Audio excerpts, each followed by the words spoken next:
It has been incredibly difficult to prosecute a police officer successfully.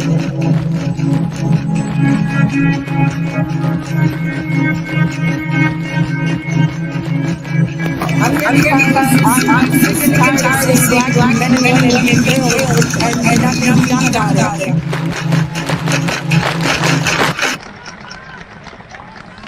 We can never be satisfied as long as the Negro is the victim of the unspeakable horrors of police brutality. Jonathan unarmed died just a month shy of his 25th birthday. Now that officer, Randall Carrick, is charged with voluntary manslaughter. A mistrial was declared in a case of a white police officer who shot and killed an unarmed black man. There are protests outside the court after the mistrial was announced Friday.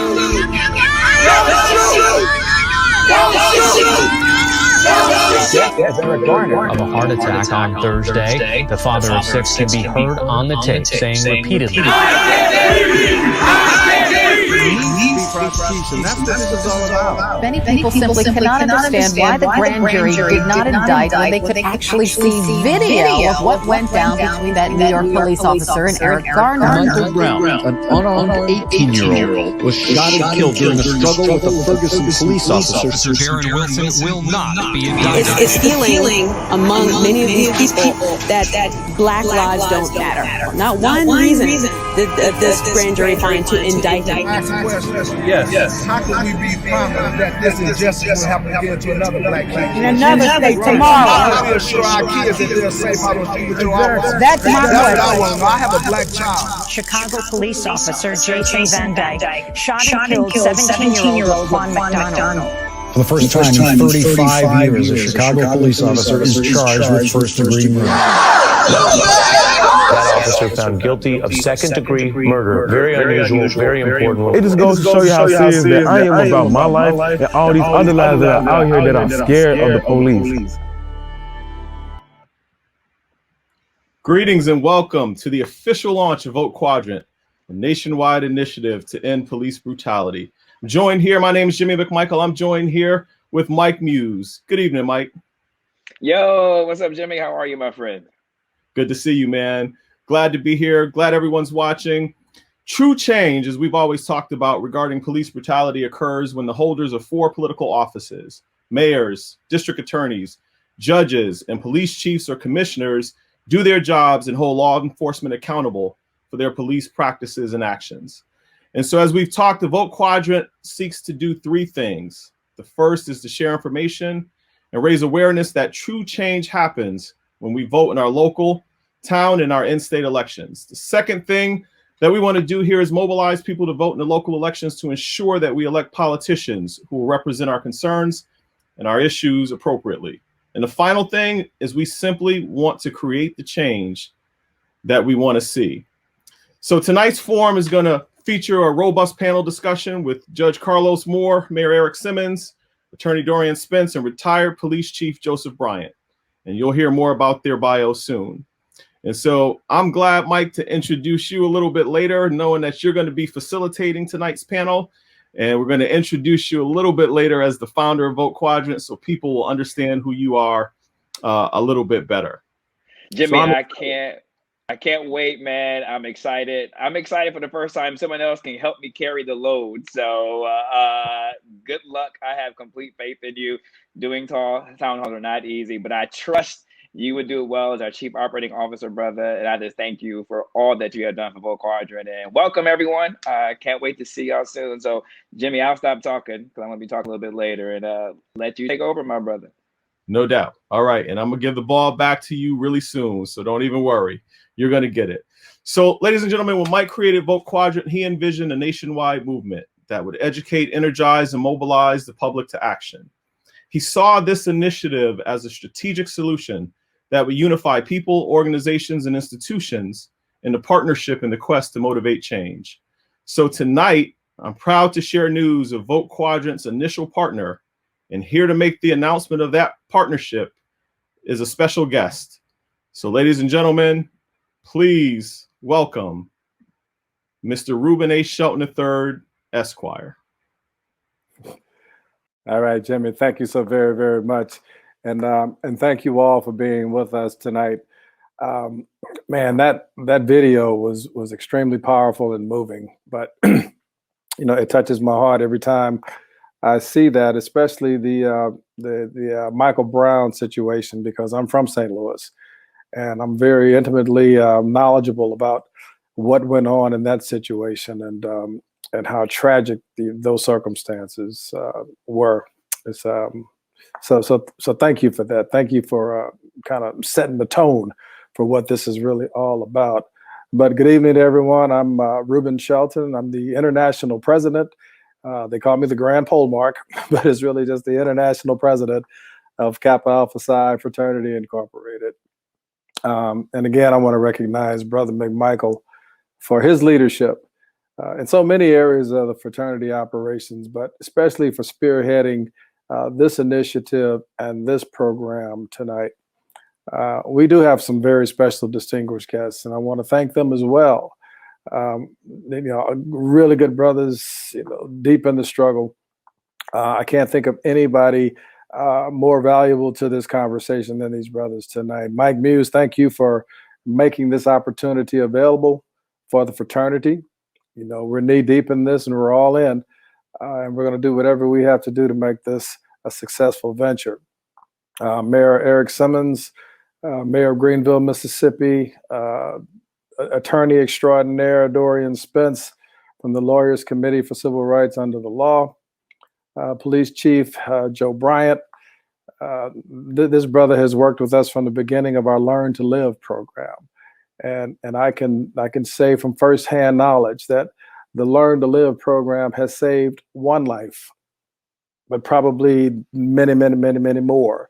A little brother that I have through the Big Brothers Big Sisters program attended one of the Learn to Live sessions, and he later was stopped by the police, and he credits the lessons that he learned and Learned to Live with his getting home that night safe and alive. So thank you, brothers, for getting my little brother home that night. And Judge Carlos Moore, who was also the president-elect of the National Bar Association, a very impressive judge that has made history in so many different ways. It'll be good to see him and to hear what he on discussion tonight. So I thank all of them for lending their time and the resources, but especially their compassion to this initiative and to these issues in this evening's discussion. So on behalf of the more than the 150,000 members of Kappa Alpha Psi across the planet, I'm really excited to announce that Kappa Alpha Psi will partner with the Vote Quadrant initiative and its quest to end police brutality that is far too prevalent in our country, as you saw in the video. This type of partnership is directly within our wheelhouse because our fraternity has been intimately involved and active in the quest for justice since our founding in 1911. And we've been at the historical forefront of social and political change to fight for issues of equality and to make our world a better place. So Vote Quadrant works in conjunction with our national Learn to Live community policing initiative that I mentioned before. And Kappa Alpha Psi remains committed to the efforts to end police brutality anywhere it exists and everywhere it exists. So now let's finish taking a look at the struggle. And it's a struggle for which we all seek change. Thank you, Jimmy.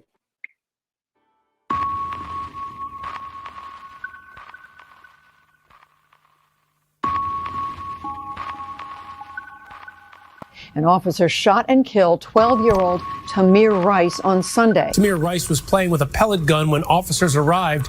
One of them opened fire within 2 seconds. Grand jury decided not to indict the two officers who shot and killed 12-year-old Tamir Rice. Cleveland's prosecutor calls it a tragedy, but not a crime. Doesn't even warrant a trial. That, in my mind, is unacceptable. Think of the death of Freddie Gray. All lives matters, but you got to think about who dying out here. Prosecutors in Baltimore dropped all remaining charges against 3 police officers in the Freddie Gray case. Samuel DuBose was shot in the head Sunday after being pulled over for a missing license plate. Officer Raymond Tensing has now been charged with murder and voluntary manslaughter. The only reason why Tensing is being charged is because there was a body cam. Yes. Now those charges have been dismissed. Black Lives Matter. We will never get a conviction in this case. In the death of Alton Sterling, African-American man killed by police in Louisiana. The Louisiana Department of Justice cannot proceed with a prosecution.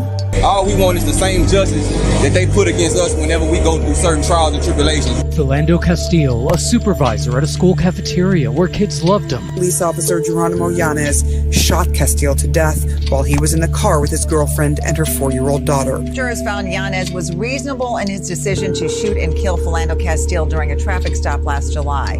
Under the circumstances, just because he was a police officer, that makes it okay. I think the past two shootings with Alton and Philando have really sparked something. There's people being murdered unjustly and not being held accountable. Cops are getting paid leave for killing people. Former fans burning his number 7 jersey. I hope you get cut. 40-year-old Terrence Crutcher was killed on Friday when local officers responded to a call of a stalled vehicle in the middle of the road. 12 jurors found TPD officer Betty Shelby not guilty of manslaughter in the shooting of Terrence Crutcher. The facts were there. All the elements of manslaughter was there. The death of 22-year-old Stephon Clark sparked nationwide protests. Clark was hit 20 times. He was in his grandparents' backyard at the time. This is what we have to do to not only this young man, but those who are going to come behind him. Police officers will not face charges saying they did not break any laws when they shot Stephon Clark in his grandparents' backyard. And the same cop who killed him is back on the streets patrolling other communities, running through other people's backyards. I'm uneasy with that. Anger overnight over the shooting death of 26-year-old Botham Jean in his own apartment. Former Dallas police officer Amber Geiger is waking up this morning behind bars. She was found guilty yesterday of murdering her neighbor in his own home. Tatiana is her name, and everyone is seeing that name on social media. There she is. She was up playing video games with her nephew when she was shot and killed by former Fort Worth police officer Aaron Dean. The Fort Worth police officer who shot at Tatiana Jefferson in her own home has been formally charged with murder.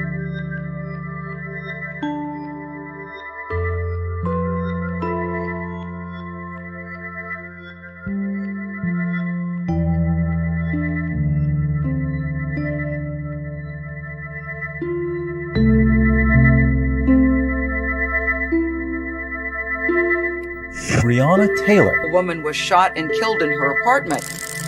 George Floyd died in police custody after an officer pressed his knee into Floyd's neck. Said, "I can't breathe," eerily similar to what we heard in 2014 with Eric Garner.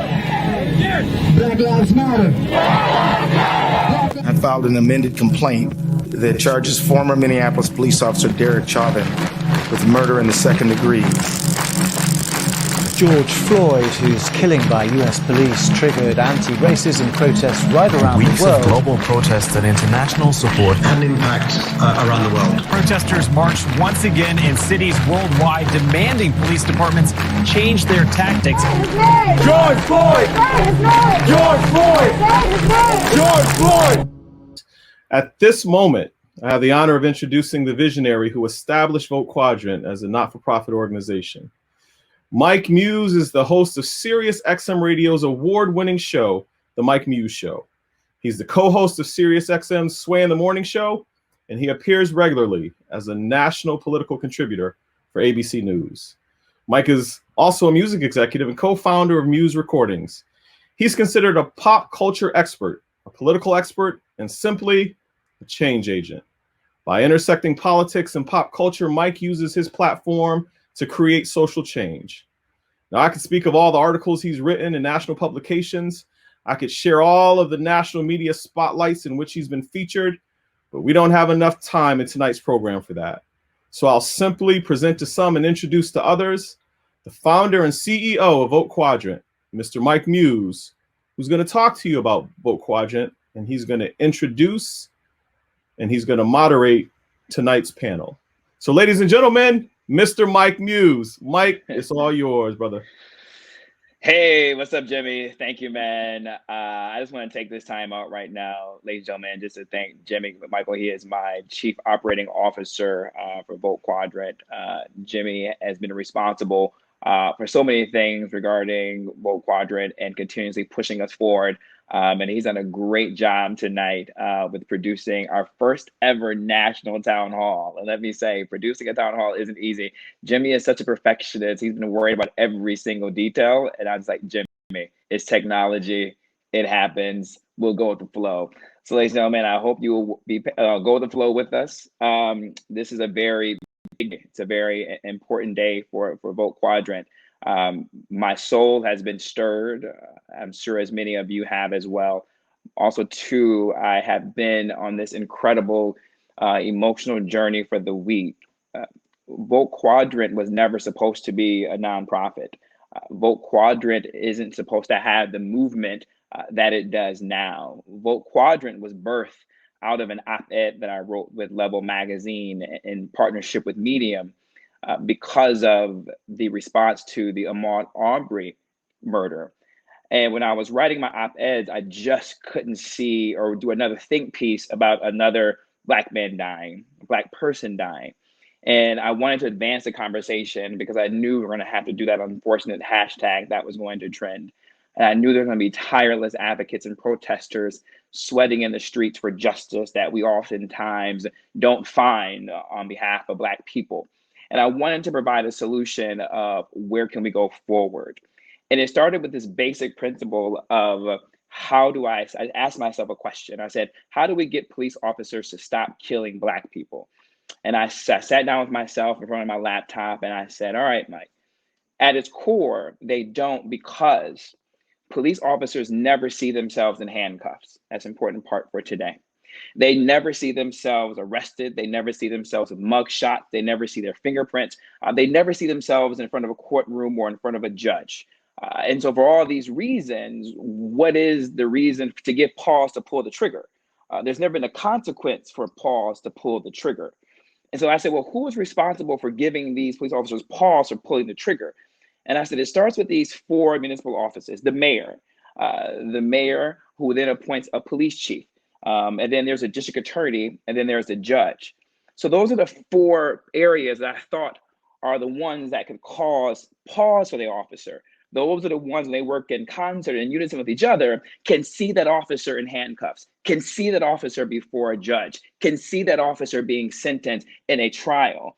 And I said, this might be slightly controversial as I was writing this because it's a single issue vote. You know, we in the Black community often don't feel comfortable with single voting issues. We want to, because we're new to systematic racism, to our right to voting, which ironically, we're still debating on that in the halls of Congress. So we always like to say that we know all the issues and are well-rounded. But for this to stop, it has to be so singular focused. And I said, this is why I want to create a strategic voting system that is single issue based. So I said, okay, cool. If we're going to look at the mayor who appoints a police chief, when talking with a mayoral candidate, when asking mayoral candidates questions at a town hall, don't talk about new energy or education or jobs. I know I'm inserting controversy right now already. I can see you kind of crunching a little bit. No, be single focused. Ask the mayor as if he or she, they are running for police chief. Ask them, how would you appoint a police chief? Who would you want to be in that position? What is the characteristic type of that police chief? What do you believe that police chief's first order is in creating culture within the police force? How would police chief hire new recruits? Is it about cultural competency? Should the police be of the community, by the community? Should there be a psychological exam? What should be on the exam? Et cetera, et cetera. I know, single issue. Then we get to district attorney. What is a district attorney? Most people didn't even realize what a district attorney was and the power that they have. And also, too, the complications of having a partnership with the police force, which is why they seldom want to move forward and produce a trial or an indictment. And also, too, as an aside, a district attorney doesn't even have to bring a case forward for young Black boys and young Black girls, because far too often they see them as criminals. and see them as a problem versus willing to offer different types of structure instead of, you know what, this doesn't require a trial. This requires maybe sending them to a vocational program, alternative things they can do besides that. But we have let the district attorney slide for too often in our districts, in our cities. We've never paid attention to that because we've been saying constantly, it's about the President of the United States. We get really excited every 4 years about the President of the United States, and we think that is the most important thing. We get so excited about electing a senator as if that's the most important thing. We get so excited about these governors as if that's the most important thing, and the House of Representatives as if that's the most important thing. Lies. The President of the United States cannot try a case. Your senator of your state cannot convene a grand jury. Your governor cannot oversee the trial. So as we are marching and protesting and demonstrating in Beverly Hills and demonstrating in Soho, I said we're lying to those demonstrators and protesters that have the passion within the streets, and we keep telling them to vote for the president. No, vote single issue. Vote for that mayor as if that mayor is running for a police chief. Start thinking about the district attorney and ask them, would they be comfortable trying a police officer? How would they go about doing it? How would they structure their apartment to do so? And lastly, the most elusive is the judge. For far too often, my president self included, there was a time where I didn't investigate judges. I didn't even go into the voting booths with any knowledge of who these judges were. I literally did an eeny, meeny, miny, mo system. I literally said, that last name doesn't sound too racist. Maybe they might be cool for Black people. And that's how I voted. I couldn't believe I was even doing that. For far too often, that's exactly what we do, not recognizing the power that the judge has in jury instructions. That can make or break a case. The power that judge has in granting motions or denying motions, right? The power that that judge has when it comes to sentencing, right? To see a little Black boy, a little Black girl as a Black boy and a Black girl, and not as the adult that we often find that they do, and they sentence them as such because they don't see themselves in there. Instead, we get affluenza. And instead, we get judges in cases in California and Texas who say things like, oh, you're going to Stanford, you're on the swim team. I don't want to ruin your career. Why? He sees himself in that white boy. So when we start saying we can't ask judges questions specifically on how they would judge a case because that would be wrong, there is no evidence before them. So you have to go to lived experiences about a judge. What's the last book that they read? Right? What school did they go to? Where do they live? Where did they take their last vacation?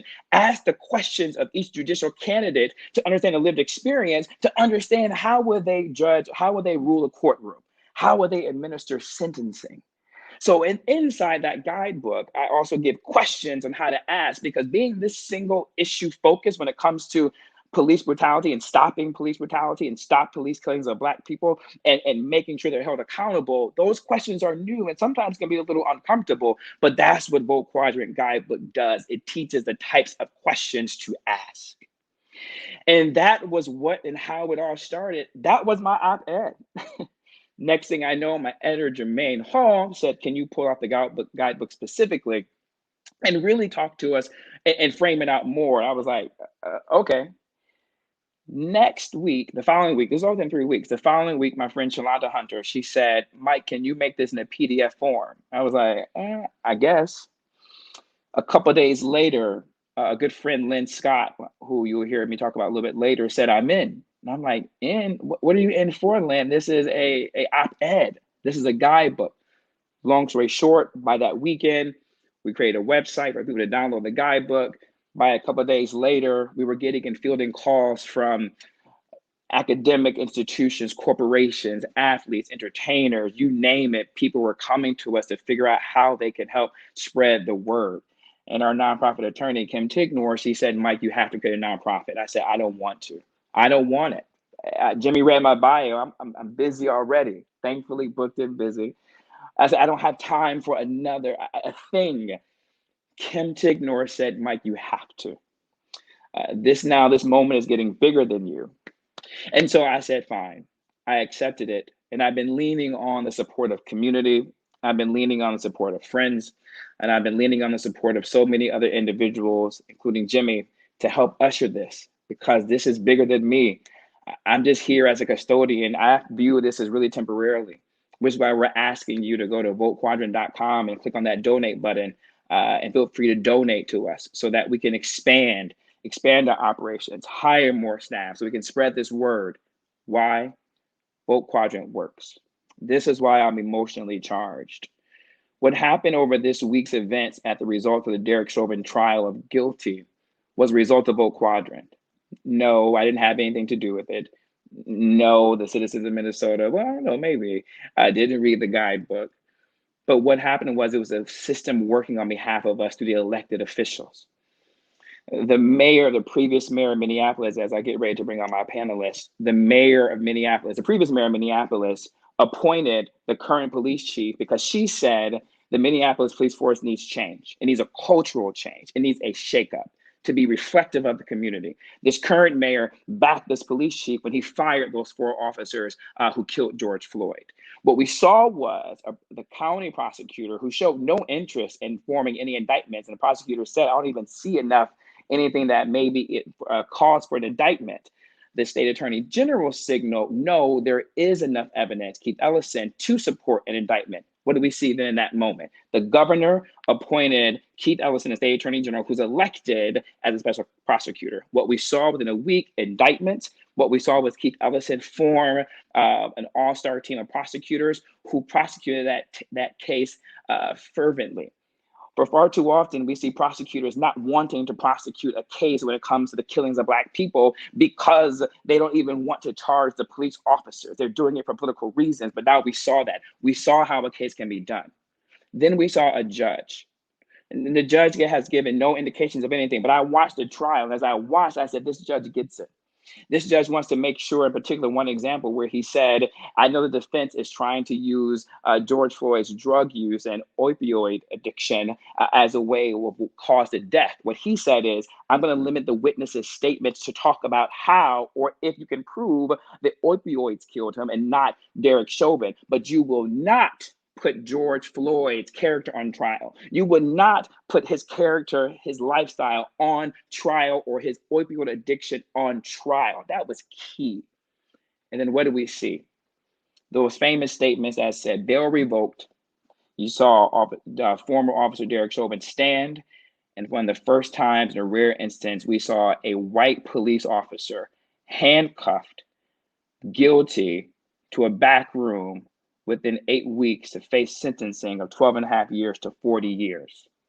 It took all of that elected official action to happen in order for that guilty verdict to happen. That is Vote Quadrant. That is Vote Quadrant in action to get that guilty verdict. I guarantee as more officers see that guy standing up, and we're going to see a sentencing pretty soon that he's facing up to 40, they will double think about pulling that trigger. Slowly, we're going to see them become less trigger happy. I guarantee that, mark my words, that is Vote Quadrant. So to help me bring this more to life, to help us give more soundness to it, I brought some special friends along, the Newts. I want to thank Kappa Alpha Psi for being a partner. Brother Paul Mark, it is an honor as a member of Kappa Alpha Psi Fraternity Incorporated Sigma Chapter Initiate. I ain't gonna say my year, I don't want to date myself yet because I'm still 25. It is a true honor. Joining Kappa Alpha Psi was one of the greatest accomplishments of my life. I've wanted to do it since I was a kid, and I went to the University of Michigan. I did it. Shout out to my Lion brothers 6 times in a rough, my dean, Emerson Merkerson, my ADP, Roy Rogers. And so to be a partner and to have, I would have never thought this in a million years, and to have 150,000 Black men at the ready to ensure that we see more Derek Chauvins bail revoked, handcuffed, walking out in shame as the inhumane people that they are and how they have treated Black people. So thank you, Kappa Alpha Psi Fraternity Incorporated. So first up, I want to bring up the brother who is the mayor, so representing the mayoral quadrant, Mr. Mayor Eric D. Simmons. Jimmy, you can bring him up. Eric D. Simmons is the first African-American male and the second African-American mayor of Greenville, Mississippi, where he is sitting at a nice poll rating of 74% approval rating. But what I really liked about Mayor Simmons is that he announced the city's first ever reentry program entitled Greenville Reentry and Training Program, a program aimed to hire and train returning citizens throughout the city. So the mayor already gets criminal justice at its core. What's up, Mayor? Yo. Turn yourself off mute, brother. What up, Mike? How you doing, my brother? Good, doing very good. All right, cool.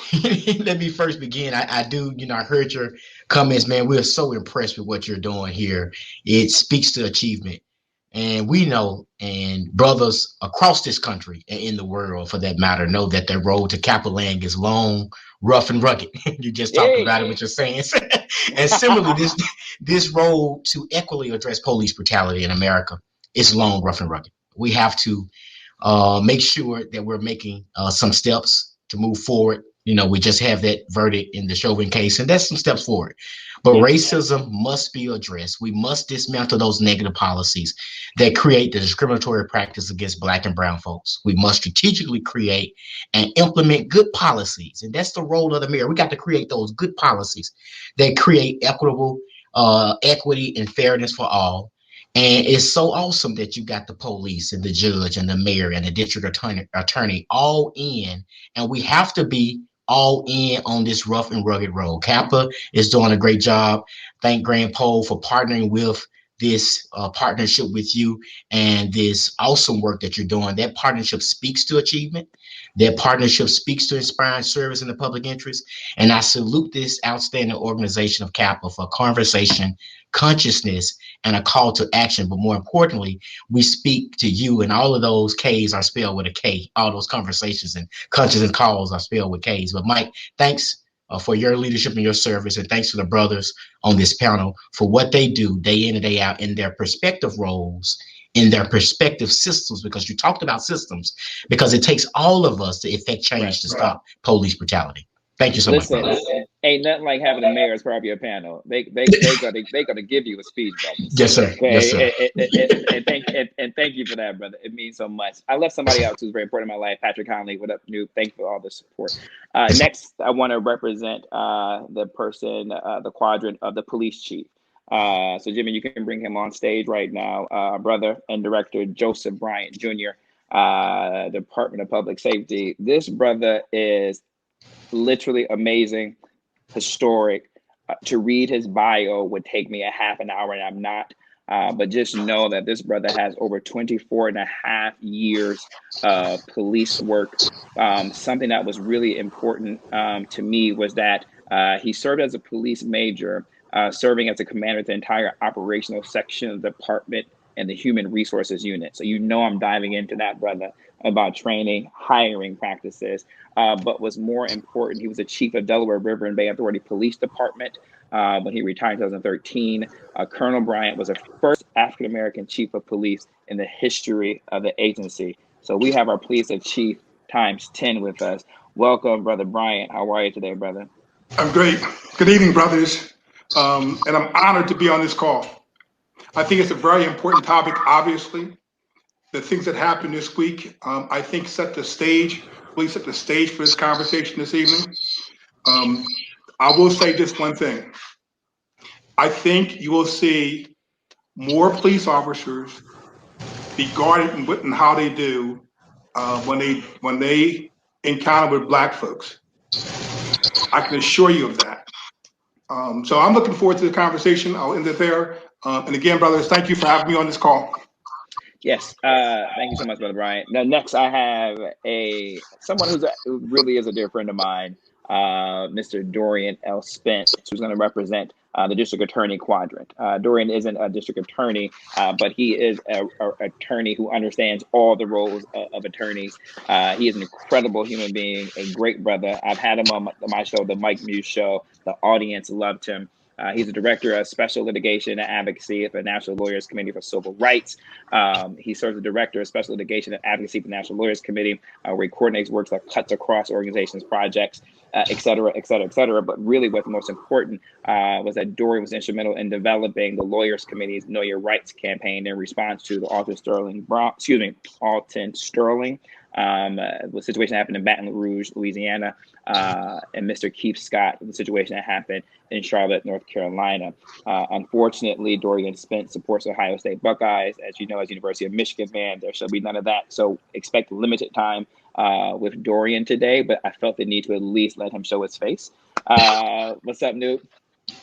What's going on, Newt? Thank you so much for having us on. I bring you greetings on behalf of my president and executive director, Kristen Clark, who is awaiting confirmation from the Senate to be appointed as the Assistant Attorney General for the Civil Rights Division of the Department of Justice. But I'm glad we're having this conversation today about your brainchild, Vote Quadrant, which, you know, at the Lawyers Committee every so often, probably every year, we run our 1-866 Our Vote campaign.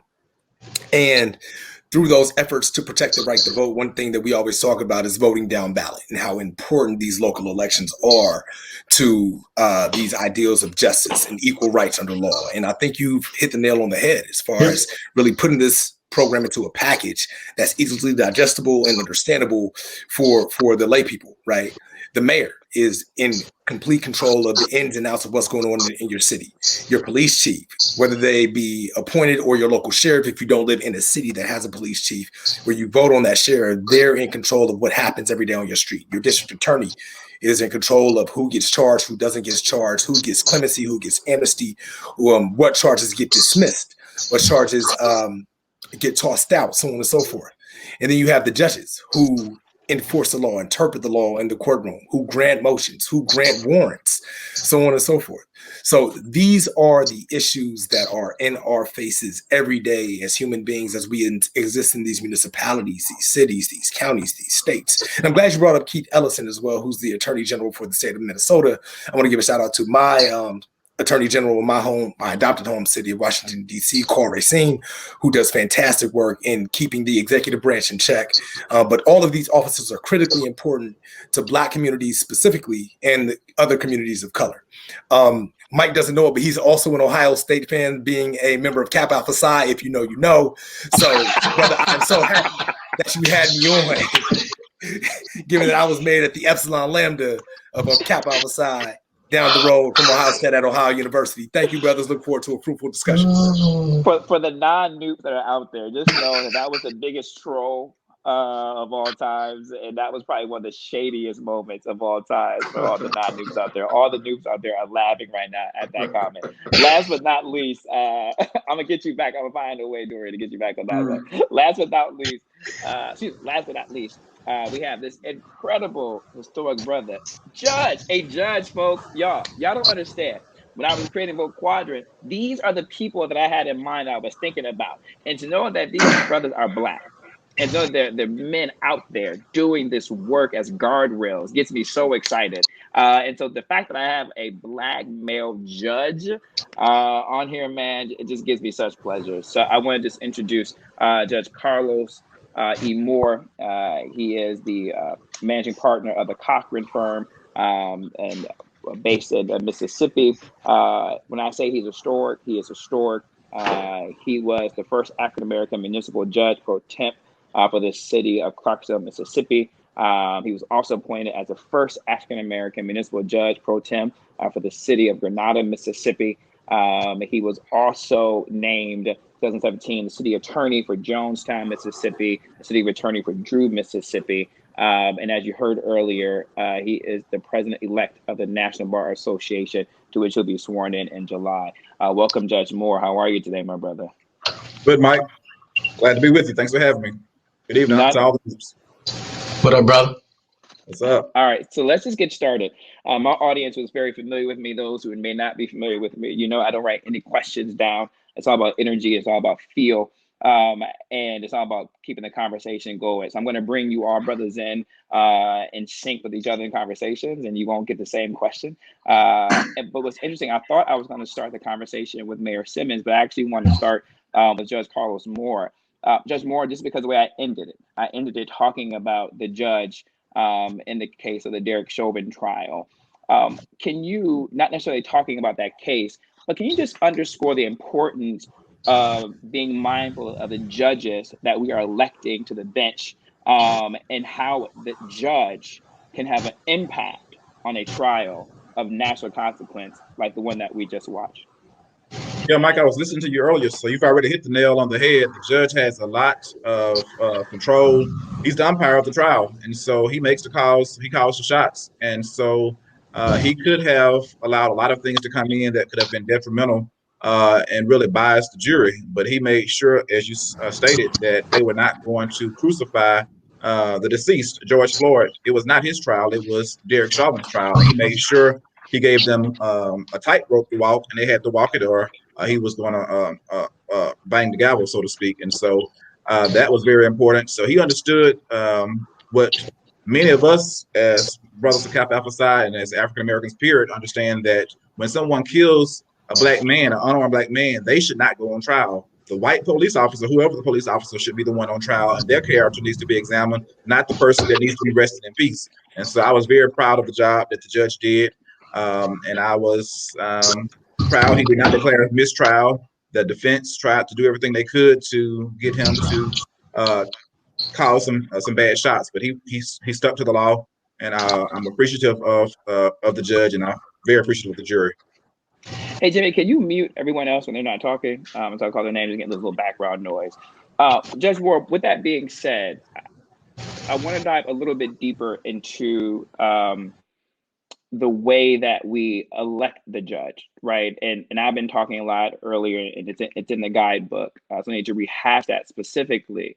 But how should we go about evaluating a judge that's going to be elected? Granted, Judge Moore, and there's many different types of judges out there, right? But just for a linear conversation today, how should we be thinking about the questions to ask judicial candidates so we can best infer how they will, govern or as you say, umpire a case effectively that we believe best suits the interests when it comes to police brutality and the killings of Black people by the hands of police?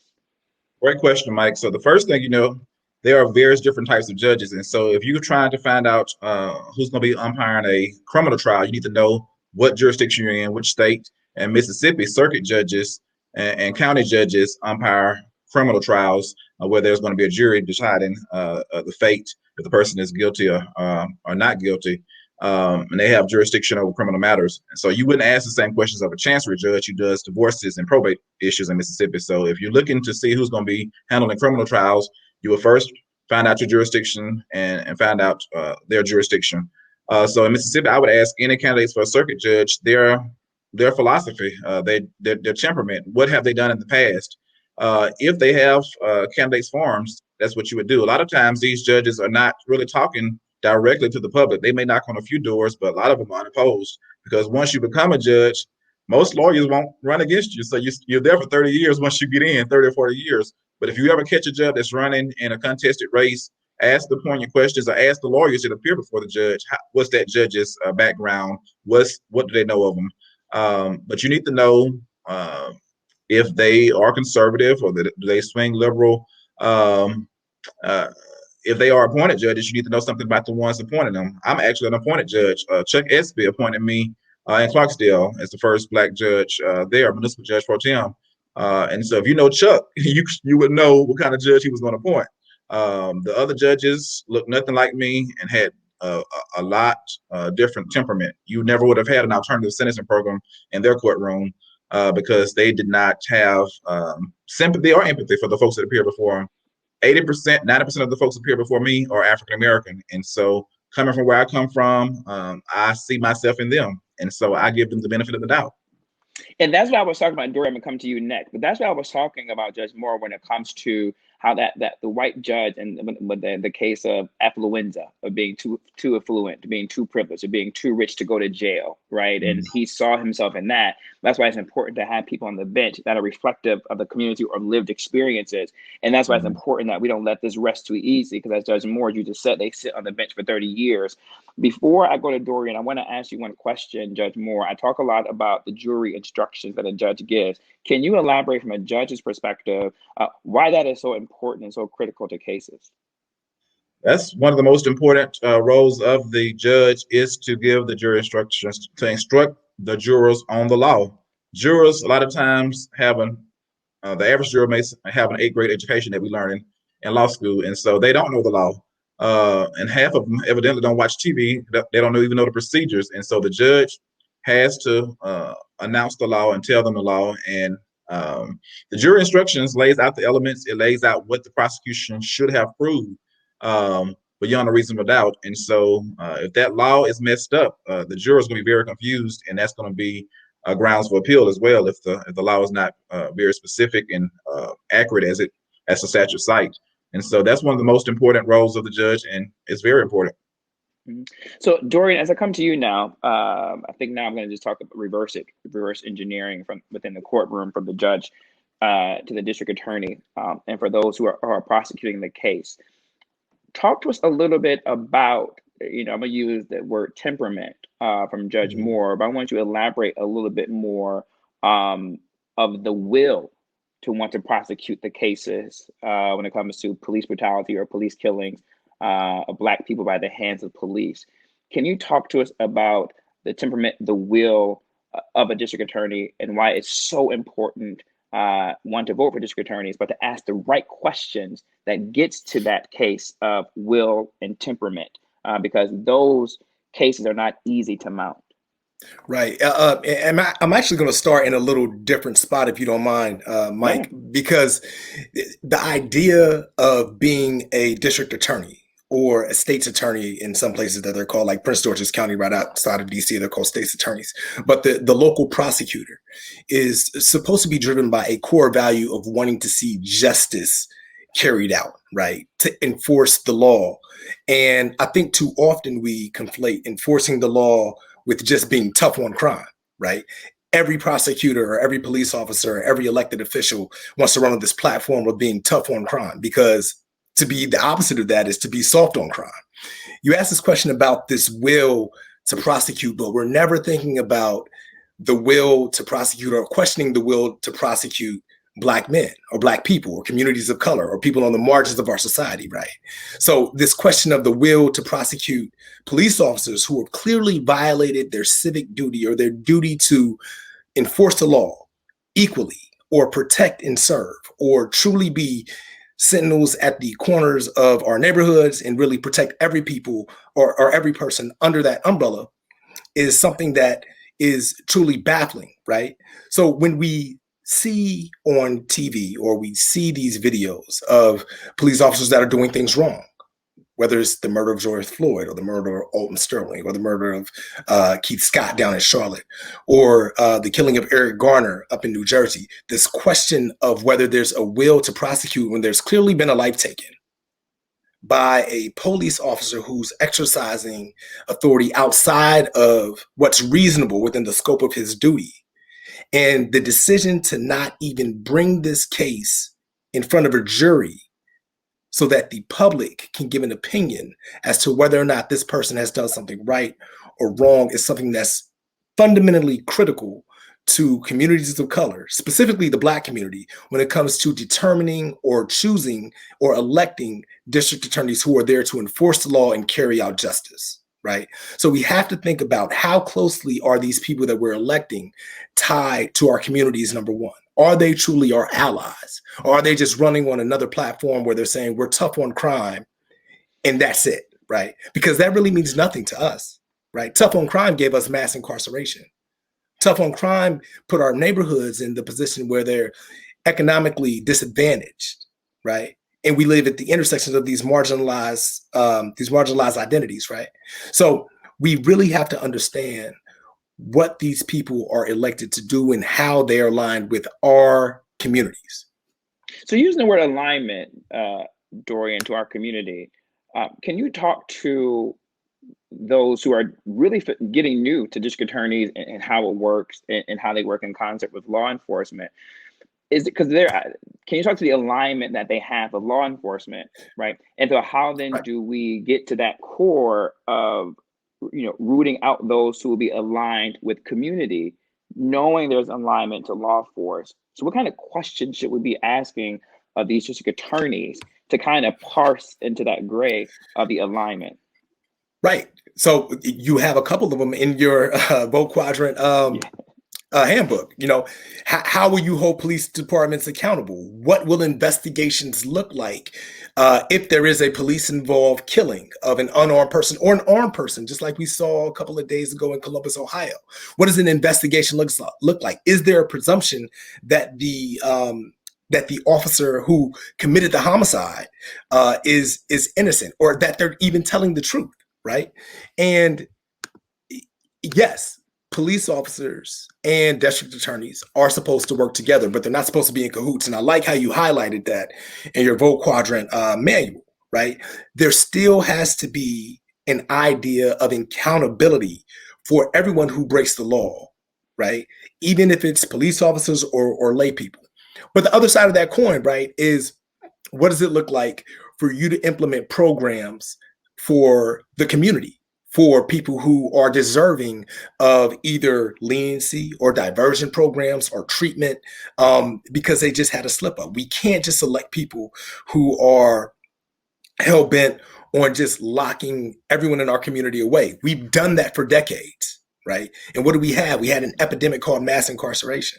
So we have to elect people who are fundamentally committed to the idea of justice. What is right? Mm-hmm. So before I come to you, Brother Bryant, Dorian, I want to I want to land on this place and space of the difference, right? There's something interesting. I did a show about this on the Mike News show about what's happening in Minnesota and how I think they're going to become a great case study of how justice for Black people who have been murdered at the hands of police could be studied. What do you think it was about Keith Ellison? This could be a softball appearingly, but I think you can pull out the nuance of it. Because you had a Keith Ellison who within the same week as the county prosecutor who said there was not enough evidence to bring forward an indictment. Then you had Attorney General Keith Ellison say that there was. What do you think that is, right? And why that was the difference of how we end up seeing this guilty verdict at play? I mean, look, well, you got Keith Ellison, who's the Attorney General of the state of Minnesota, who is a justice-minded, justice-driven elected official, right? I mean, I'm not just talking about his time as Attorney General of the state of Minnesota. I'm talking about his time working on Capitol Hill as a congressman representing a congressional district in the state of Minnesota. For those of you who have only recently come to know Keith Ellison, he's been at the forefront of holding Donald Trump accountable for the last 3 years, right? Because he was elected, I want to say in 2018, in the middle of Donald Trump's tenure as president. But he was one of those justice-minded attorney generals who always kept who held President Trump accountable. But on his watch, he stepped in and said, look, what you don't see, county attorney, here's what I see. And we're not going to let that happen in the state of Minnesota. And I'm glad that he did, because, you know, at this point, he knows that it's bigger than just Minnesota. He knows that it's bigger than George Floyd. What he's combating is a white supremacist power structure that has for too long backed the structures of law enforcement and and what's basically hijacked this culture of justice on that side of the aisle. So what I was getting to, and you did it perfectly. As Judge Moore said, a lot of us don't have a legal education. I think he said an 8th grade law education. Most of my education comes from law and order. And so I hope that is a version of me leading the witness, because that's exactly where I wanted you to land at in terms of the constitution of a district attorney and how they can bring forward a case. Brother Bryant, Brother Dorian Spence just discussed about culture. I want to talk about the culture of policing because you have been the police chief. You have been the one who is part of the oversaw human resources and operations. What we saw from the previous mayor of Minneapolis and the current mayor of Minneapolis was they were asking for a cultural change in the police department. Talk to us about the importance of culture within a police department, and what you're appointed, but what can be done around a police chief to make sure the culture is of the community. You're on mute, brother. There. You good? Okay. It starts with, obviously, the person that's running the agency. He or she sets the pace for that organization. In my case, and I can talk about myself, people knew who I was. They knew my history. They knew that I was one of the first Black officers in the county police, and that I did not bow down to anyone. I wanted to make sure that the Black folks in our communities were treated with dignity and respect, nothing less. We made that a point, and that's why we created community policing in our organization. Everyone in the organization are community policing officers, and we did that for a reason. I wanted to make sure that those communities are serviced by the same officers every time, so we get to know each other, establish a relationship, and start working together on addressing concerns and issues. The culture, and that's my biggest concern has always been recruitment. That's probably the most important aspect to a chief's job, is bringing on new folks into the organization. But you have to find out, and through your background investigations and all those things that you do to hire that person, you have to make sure that they see the value and the vision of the agency. That's so very important, because if you don't, you're going to have a person like, I won't even use his name, up in Minnesota, an evil man with an evil heart that got exactly what he deserved. So I want to hone in on the hiring part of it, right? Yes. I have pontificated on, exams, psychological exams, cultural competencies.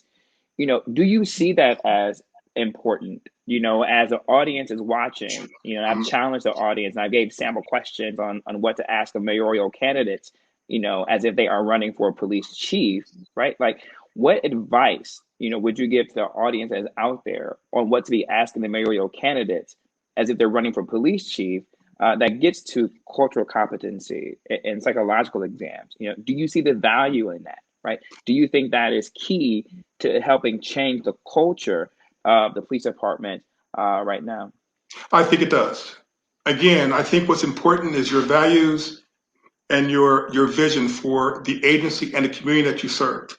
Written examinations, oral board examinations, polygraph examinations, at least in Delaware, if you're going to go through the process, one of the steps, the polygraph, physical fitness, the screening, a psychological screening is done for each candidate coming into the job, and every 5 or so many years after, it's done again, just to make sure you don't have a problematic officer in your midst. The background investigation is part of that process, and it's important not only just to screen and evaluate the candidate, but to make sure that candidate is in line with the culture of your agency. I want to talk a little bit about a little feedback there, this notion of a blue wall, right? And the fraternity order of policing. And Dory and Judge Moore, I want to pick that up with you a little bit in a few minutes.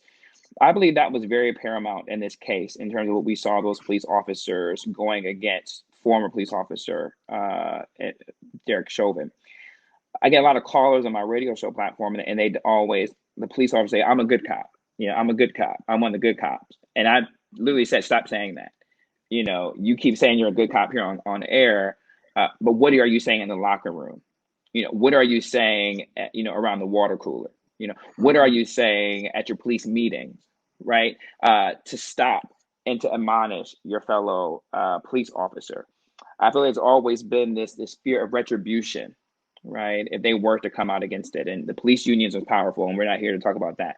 But what, as you as police chief, can be done, as former police chief, do you think can be done in order to ensure that those good cops can finally feel comfortable in coming forward to admonish the bad cops?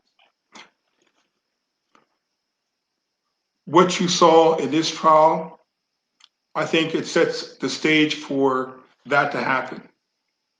I've never seen in all my years, officers get on the stand, and not just one, two, or three, but also the chief, and testify against another police officer. That's rare to see. Will it change? I don't know. Because some of these unions, the FOP, they're stuck in their own ways. Someone mentioned Trump earlier. A large majority of them are supportive of that man and his philosophy. So I'm not sure how it's going to affect, moving forward.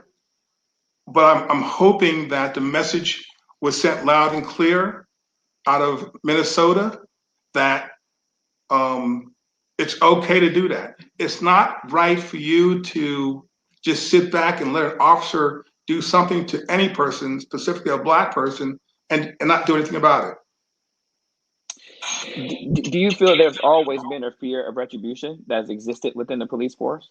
Absolutely. Not to cut you off, but absolutely. It has always been there. What's important, and Dorian mentioned this, and the judge mentioned this, like a lot of this is in the guidebook. But fellas, it's important, like, the people hear it from you guys as the authority, right? Like, when I say I created this as an op-ed, I just knew instinctually and in my gut, this is what needed to happen, right? And so by this being our first town hall, I'm just so excited that you guys are here, one, talking about it, but two, backing up what is in the guidebook, right? And really reinforcing it from your authoritative positioning. So this is why it's so important that we're doing this.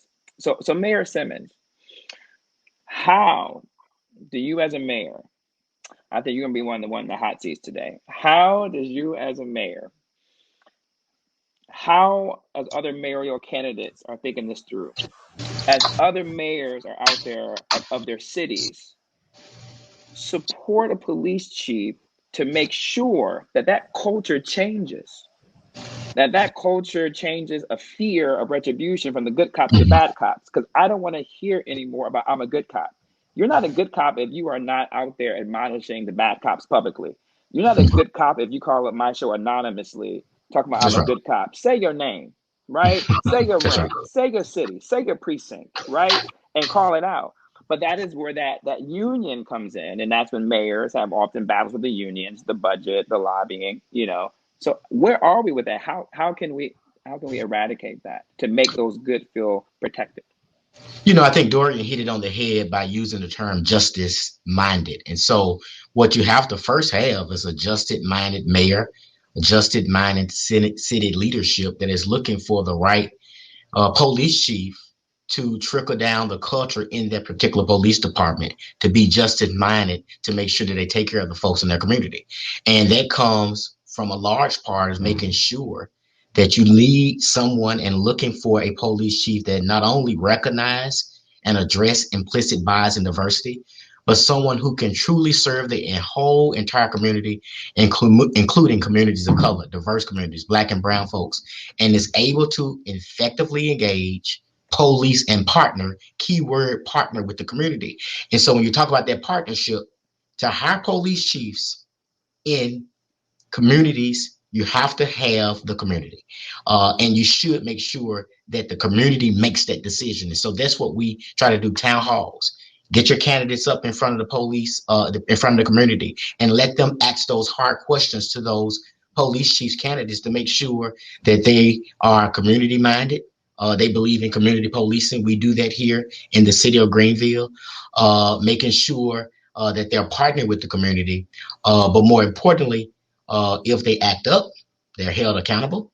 If folks in their department act up, they're held accountable, and making sure they are hearing and complying with the policies, the use of force policies, and the things that they're putting in place to make sure that they're keeping folks safe, and they're there to serve and protect everyone in the community, not just some.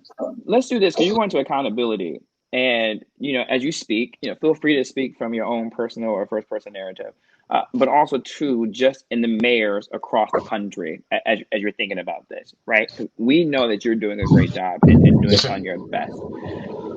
Do mayors, because, a lot of the major cities, the larger cities in terms of population wise, I always see a hesitation for mayors to go against a police force and to go against a police chief.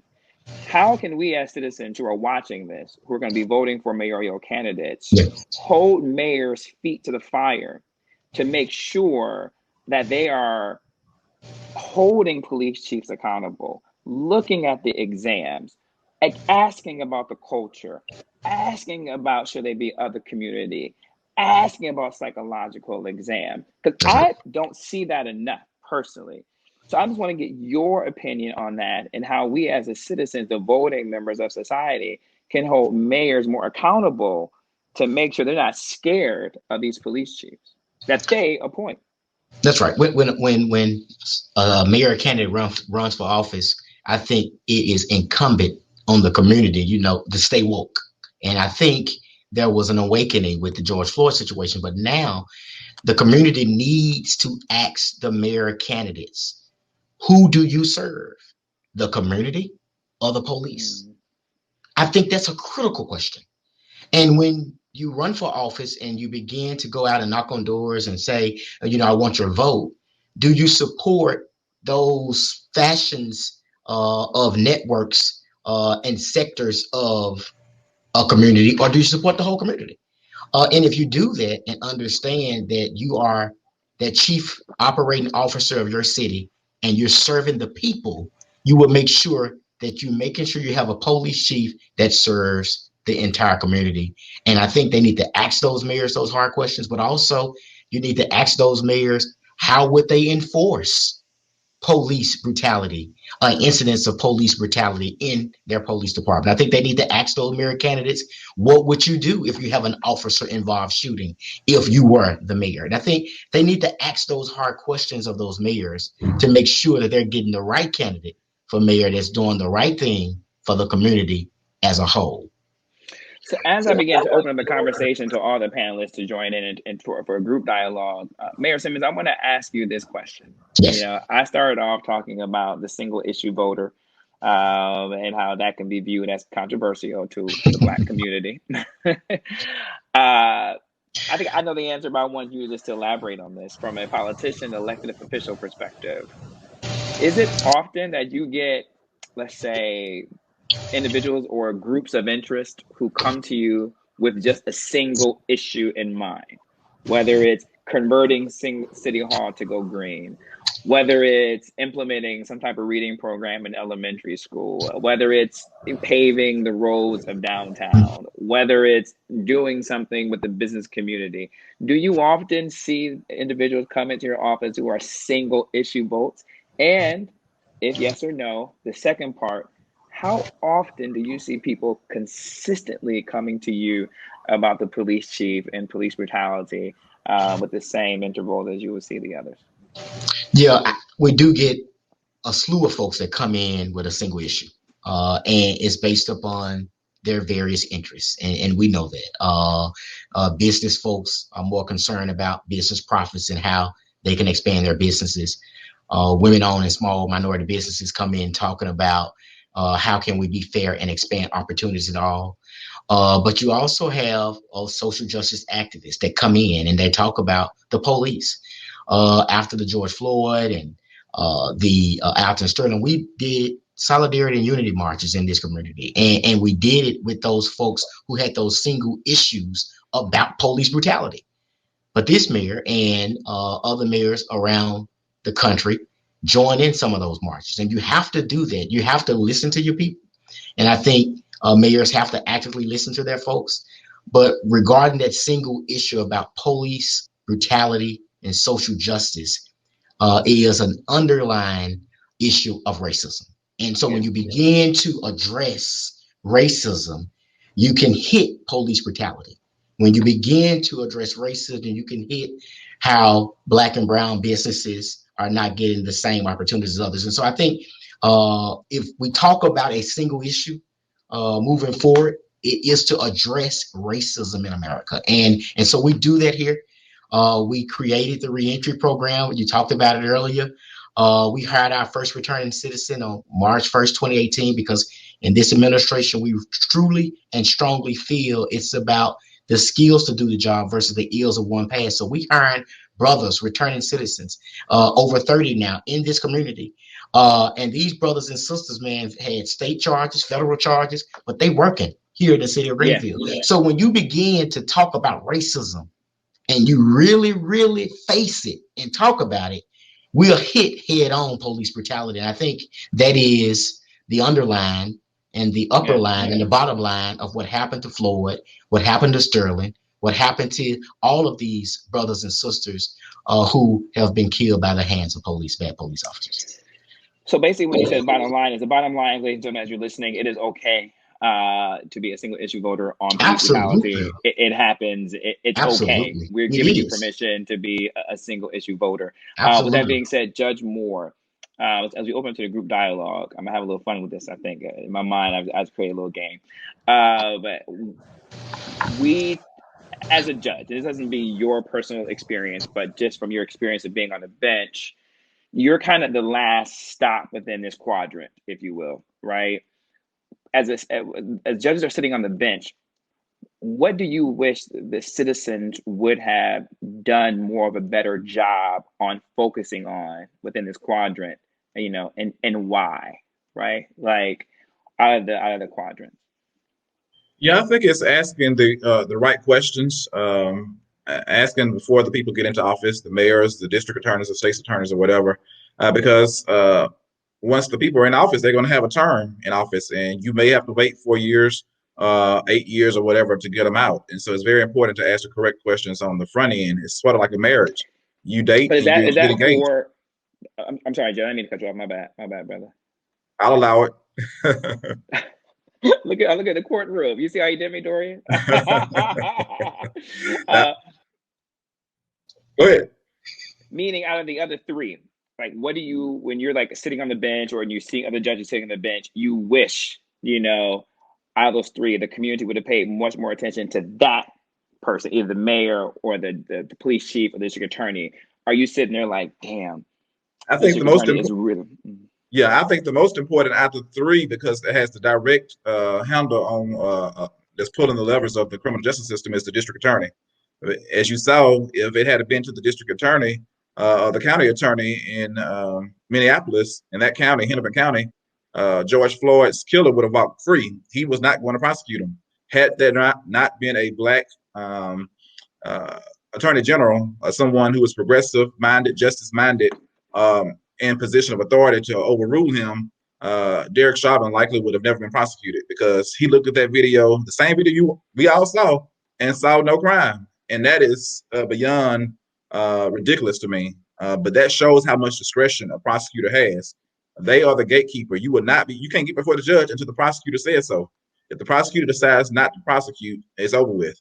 He can independently decide, or he can send it to the grand jury and let the grand jury make a decision. But the prosecutor is the gatekeeper to the criminal justice system, and the prosecutor is the most important out of the three.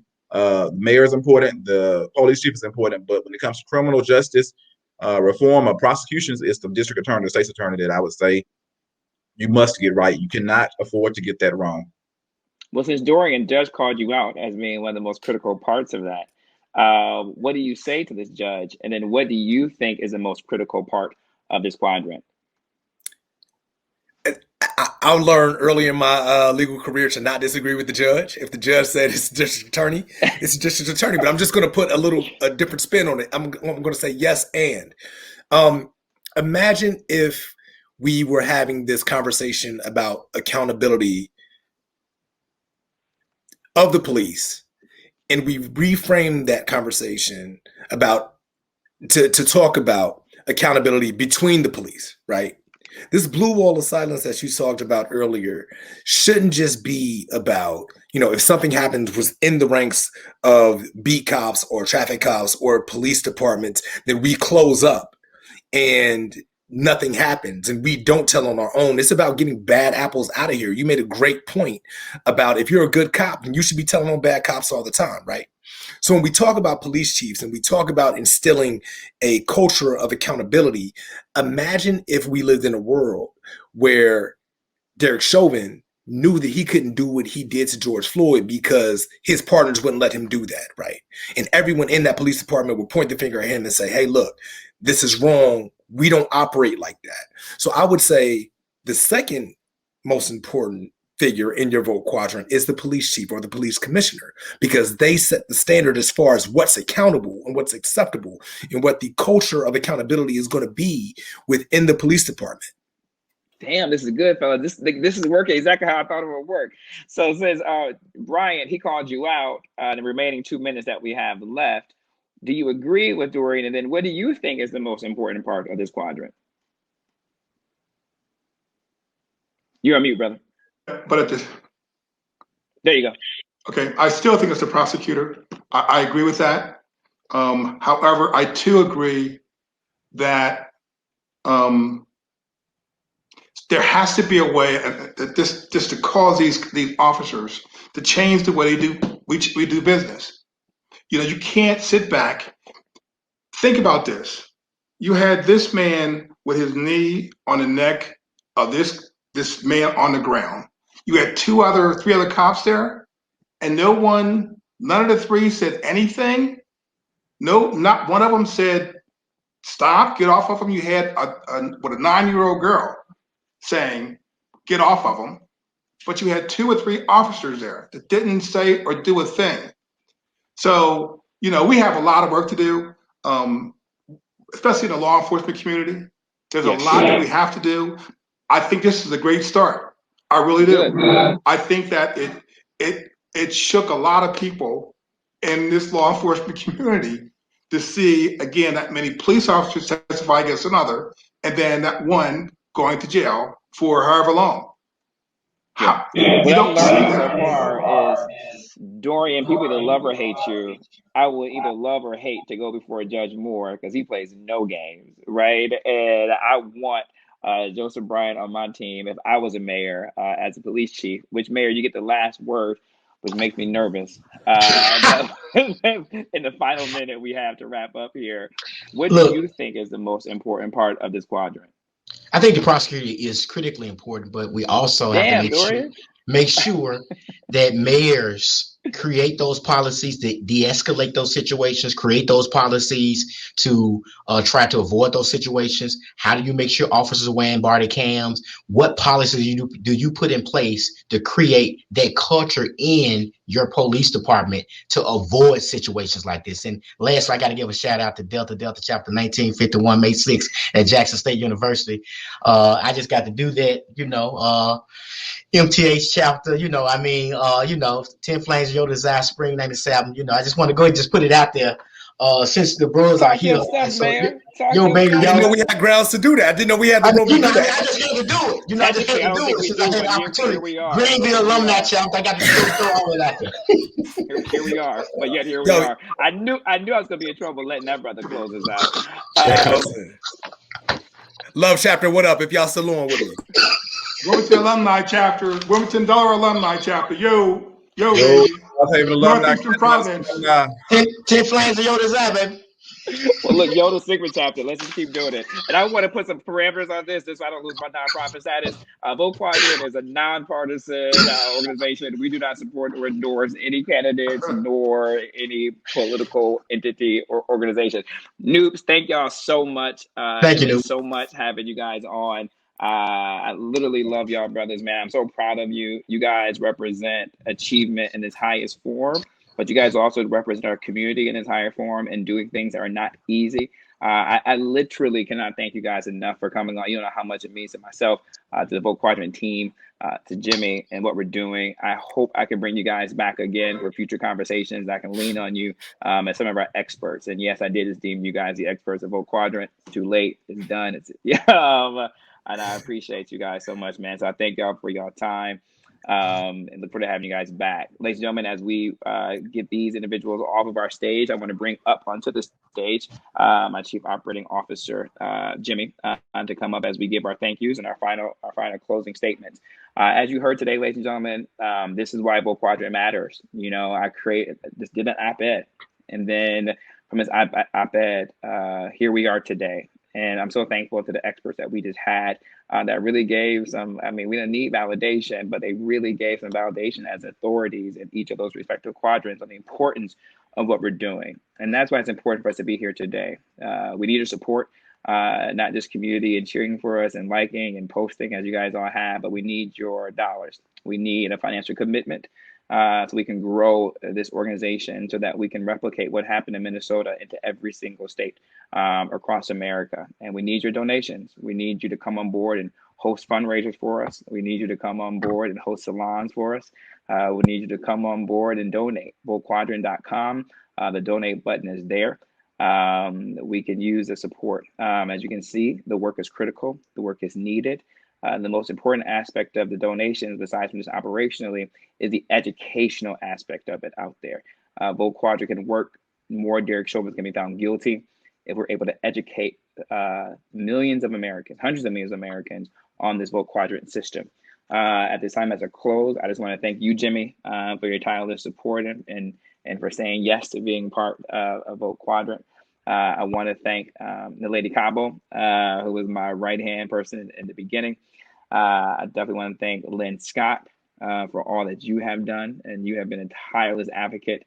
I just can't thank you enough for your love and support. Shalonda Hunter, thank you for asking, can I put this in a PDF? Without you, that would not have been possible. Josh Dickinson, I mean, what am I going to say to you, brother? Just thank you so much. The random calls, Josh, what are your thoughts? And you've been right there. Cold Word Agency, my God, just thank you. You guys have been like magical elves to Vote Quadrant. And the Humanity Lab, good God.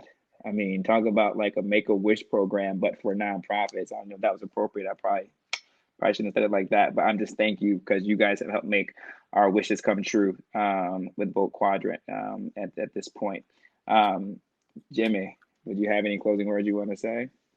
I think you said it all. We're just grateful for those that have tuned in, and definitely to a question that was posed. There were a number of questions that were posed, Mike, in the chat, and I didn't bring them into it because a lot of them will be answered if folks download your guidebook. So once again, we just encourage everyone to go to votequadrant.com, download the guidebook. That will answer a lot of the questions that were put in the chat tonight.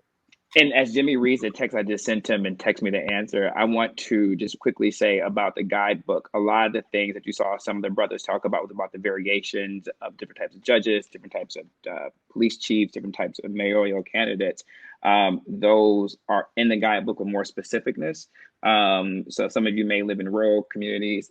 You know, your elected official is in there. Some of you may have different, circuit judges and different judges who do different things. That is in there too as well. I definitely shouted out my chapter, but also too want to shout out someone who's been also too just instrumental in making all this happen and connecting us is Ryan Tucker from our world headquarters. Thank you, Ryan. Love you, brother, for everything. And again, Kappas, just thank y'all so much. Brother Paul, Mark, thank you so much.